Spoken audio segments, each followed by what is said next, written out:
తల మీద చెయ్యి వేసి బొట్టు పెట్టినా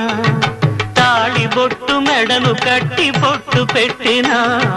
తల మీద చెయ్యి వేసి బొట్టు పెట్టినా